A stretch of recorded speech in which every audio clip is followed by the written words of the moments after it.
வணக்கம் நண்பர்களே. நம்ம டிஸ்க்ளைமர் எடுத்துக்கிறோம். நம்ம செபி ரிஜிஸ்டர் அட்வைசர் ஆர்ஐஓ கிடையாது. நம்ம இங்க பேசக்கூடியது எல்லாமே தகவலா மாத்திரமே பார்க்கப்பட வேண்டும். இது யாருக்கும் முதலீடு சம்பந்தமாகவோ, பங்குகளை வாங்கவோ, விற்கவோ நம்ம எந்த ஆலோசனையும் கொடுக்கப்படல. எல்லா தொழிலும் ரிஸ்க் இருக்கும். ரிஸ்க் புரிஞ்சுட்டு எச்சரிக்கையோட தொழில் செய்யும்போது எல்லாமே நல்லா இருக்கும். நம்மள ஆதரிக்கிற அனைத்து நல்ல உள்ளங்களுக்கு நன்றி. வளமுடன் வாழ்க.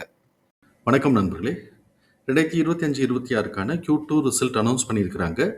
இப்போ நம்ம Q3 ரிசல்ட் அவைட்டிங்காக இருக்கு. ஸோ இப்போ நம்ம பார்க்கக்கூடிய கம்பெனி வந்து செயின்ட் வந்து எப்படி பெர்ஃபார்ம் பண்ண வாய்ப்பு, Q3க்கு எப்படி பெர்ஃபார்ம் பண்ண வாய்ப்பு இருக்கு, நமக்கு அதுக்கான ரேஞ்ச் என்ன வாய்ப்பு இருக்குது அப்படிங்கிறதையும் நம்ம இப்போ இந்த அனாலிசிஸில் பார்க்குறோம். ட்ரெண்ட் லைனை பொறுத்த வரைக்கும் இவங்க ஃபாலிங் கமெண்ட் அப்படிங்கிற கிளாசிஃபிகேஷன்ஸ்குள்ளே வராங்க. High financial strength, mid valuation, டெக்னிக்கலா மொமெண்டம் பெரிஷில் இருக்குது.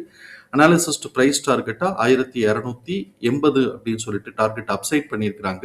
நம்ம இந்த வீடியோ ரெக்கார்ட் பண்ணக்கூடிய தருணத்தில் 1113ங்கிற லெவலில் ட்ரேட் ஆகிக்கிட்டு இருக்கு. இவங்களுடைய பிஇ வேல்யூஷன் 1 இயர் ஃபார்வர்ட் பிஇக்கும் சரி, கரண்ட் பிஇக்கும் சரி அண்டர் வேல்யூன்னு சொல்லிட்டு இண்டிகேட் ஆகிக்கிட்டு இருக்கு.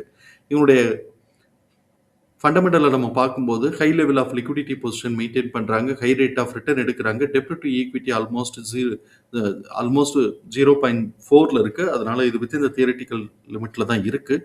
பிஇ அண்ட் பிபிஐ பொறுத்த வரைக்கும் சப்சிக்வெண்ட்டாக க்ரோத்துக்கான ஆப்பர்ச்சுனிட்டி இருக்குது.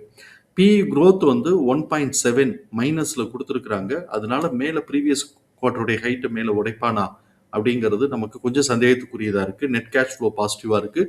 அதே மாதிரி ரிலேட்டிவ் ரிட்டர்ன் நிஃப்டி 15 பார்க்கும்போது இது வந்து 50% கம்மியாக தான் கொடுத்துருக்கு போன வருஷம். இப்போ நமக்கு வந்து 1 இயர் பீட்டா ஸ்கோர் 1.56ங்கிறதுனால ஹை வாலட்டாலிட்டிங்கிறத கவனத்தில் எடுத்துக்கிறோம். ட்ரெண்ட் லைனில் பார்ட்டிசிபேட் பண்ணக்கூடிய அனாலிசிஸ்டுடைய ஃபோர்காஸ்ட் எப்படி இருக்குன்னு பார்க்குறோம். ரெவென்யூ ஃபோர்காஸ்ட் ஆனுவலைஸ்டாக நம்ம பார்க்கும்போது ஆல்மோஸ்ட் வந்து பார்த்தோம் அப்படின்னு சொன்னால் ஃப்ளாட்டாக தான் இருக்குது. 1% கிட்டக்கு தான் அது க்ரோத்துக்கான ஆப்பர்ச்சுனிட்டி கிடைக்குதுன்னு நினைக்கிறேன். அதே மாதிரி இபிஎஸ் உடைய ஃபோர்காஸ்ட்டு ஆனுவலைஸ்டாக பார்க்கும்போது 4.6% க்ரோத்துக்கான ஆப்பர்ச்சுனிட்டி இருக்குது அப்படின்னு சொல்லிட்டு எதிர்பார்க்குறாங்க. இவங்களுடைய குவார்டர்லி பெர்ஃபார்மன்ஸஸும் வரும்போது செப்டம்பர் 2025 இயர் ஆன் இயர் கம்பேரிசன்கிறது செப்டம்பர் 2025 செப்டம்பர் 2024 கம்பேர் பண்ணும்போது 3.6% குறைஞ்சு போயிருக்கு. குவார்டர்லி ரெவென்யூ 3.6% குறைஞ்சு போயிருக்கு. குவார்டர்லி நெட் ப்ராஃபிட் 28.8% கம்மியாயிருக்கு. ஸோ இப்போ இங்கே Q2Qன்னு வரும்போது கிட்டத்தட்ட ஒரு 50 கோடி ரூபாய்க்கு ரெவென்யூ இன்க்ரீஸ் ஆயிருக்கு. அதே மாதிரி பார்த்தோம் அப்படின்னு சொன்னால் கிட்டத்தட்ட ஒரு 30 கோடி ரூபாய் கிட்டக்கு நெட் ப்ராஃபிட் கம்மியாயிருக்கு. அதனால இபிஎஸ் உடைய லெவல் 1.4 கிட்டக்க கம்மியாகி 2.4 கிட்டக்க கம்மியாகி இவங்க வந்து 11.5 அப்படிங்கிற லெவலில் நிற்கிறான்.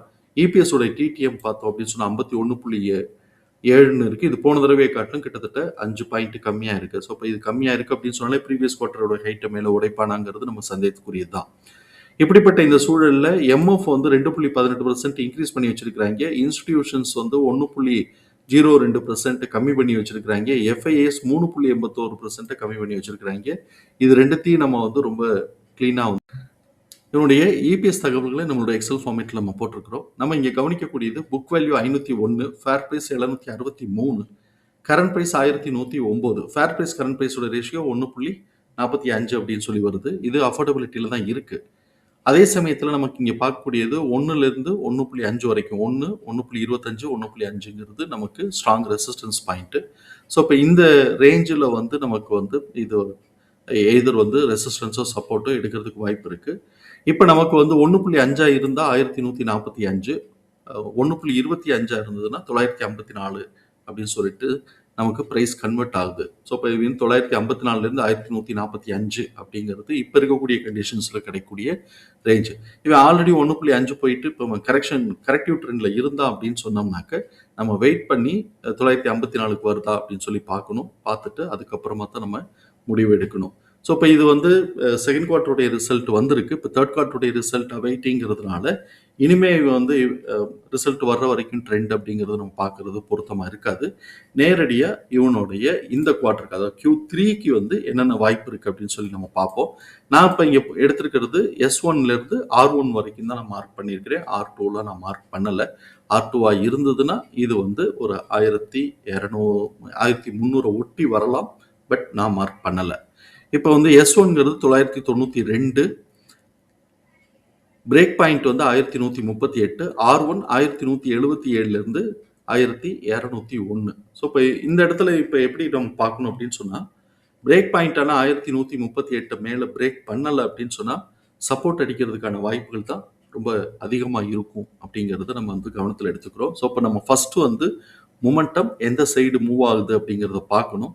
சப்போஸ் அவன் வந்து கீழே ஃபால் ஆக ஆரம்பிச்சான் அப்படின்னு சொன்னோம்னாக்க, நம்ம வந்து சப்போர்ட் அடிக்கிறானான்னு பார்த்துட்டு, சப்போர்ட் அடிக்கிற வரைக்கும் வெயிட் பண்ணணும். இந்த இடத்துல 1082 வந்து நமக்கு ஒரு மிட் பாயிண்ட் ஆக்ட் ஆகும். ஸோ அது பிரேக் பண்ணினான் அப்படின்னு சொன்னா 992க்கான வாய்ப்புகள் இருக்கும். ஸோ இப்போ நம்ம வெயிட் பண்ணணும். கீழே ஃபால் ஆகுறான்னா ஃபர்ஸ்ட் வெயிட் பண்ணணும்.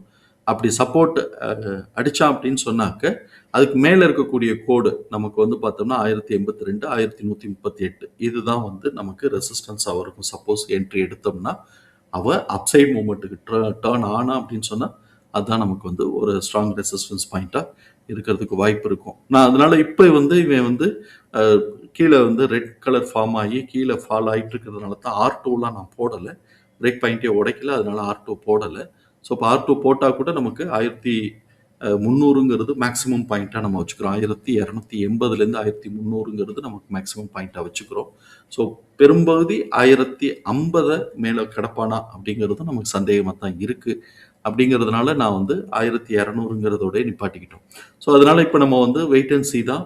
எந்த சைடு மூவ் ஆகுறான்னு பார்ப்போம். 1080 கீழ உடைச்சான் அப்படின்னு சொன்னாக்க 992 வரைக்கும் சப்போர்ட் அடிக்க வாய்ப்பு இருக்கும். ஸோ அப்போ அந்த இடத்துல நம்ம பொறுமையா இருந்து, இவன் எகைன் திருப்பி 1080 உடைச்சான்னா 1138 அப்படிங்கிறது நமக்கு ரெசிஸ்டன்ஸா வர்றதுக்கான வாய்ப்புகள் இருக்குங்கிறது நம்மளுடைய பார்வை. ஸோ இப்போ வந்து பொறுமையா பார்த்து நம்ம வந்து இதில் வந்து டிசிஷன் எடுத்தோம்னா நல்லா நமக்கு வந்து நல்ல பெனிஃபிட் கிடைக்க வாய்ப்பு இருக்கும்.